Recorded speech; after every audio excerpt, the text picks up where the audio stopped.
Bismillahirrahmanirrahim. Kemudian PSAK 13 mengenai properti investasi.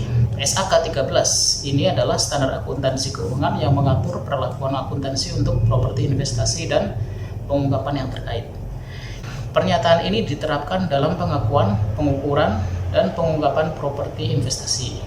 Kemudian definisinya apa?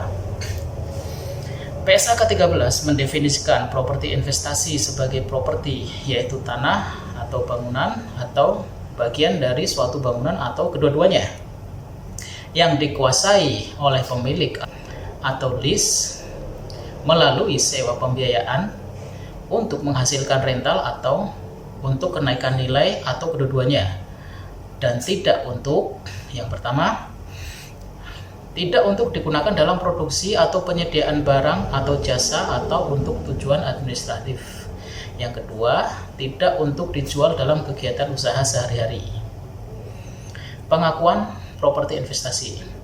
Properti investasi diakui sebagai aset jika dan hanya jika besar kemungkinan manfaat ekonomik masa depan yang terkait dengan properti investasi akan mengalir ke entitas, dan biaya perolehan properti investasi dapat diukur secara andal.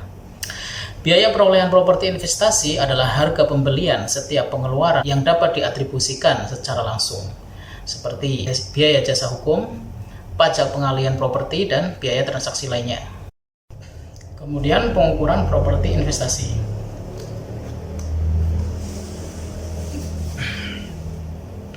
Pada awalnya, properti investasi diukur sebesar biaya perolehan.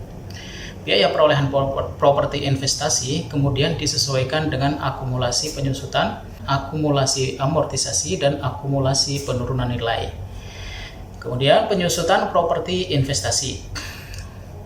Properti investasi yang memiliki masa manfaat terbatas disusutkan dengan menggunakan metode garis lurus. Masa manfaat properti investasi ditentukan berdasarkan estimasi umur manfaat yang dapat digunakan secara andal. Amortisasi properti investasi. Properti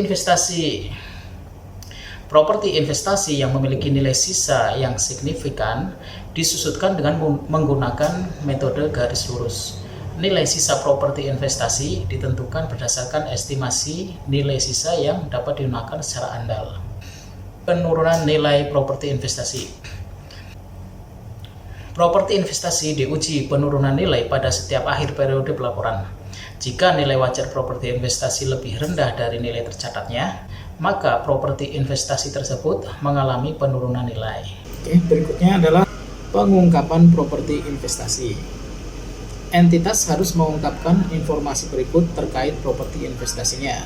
Yang pertama, pengakuan dan pengukuran. Yang kedua, klasifikasi. Yang ketiga, nilai wajar. Yang keempat, akumulasi penyusutan, akumulasi amortisasi, dan akumulasi penurunan nilai. Yang kelima, penyesuaian nilai wajar. Yang keenam, pengungkapan lainnya. Kesimpulan, PSAK 13 memberikan pedoman bagi entitas dalam mencatat, mengukur, dan mengungkapkan properti investasi. PSAK 13 ini penting untuk diterapkan agar informasi keuangan entitas yang berkaitan dengan properti investasi dapat disajikan secara andal dan transparan.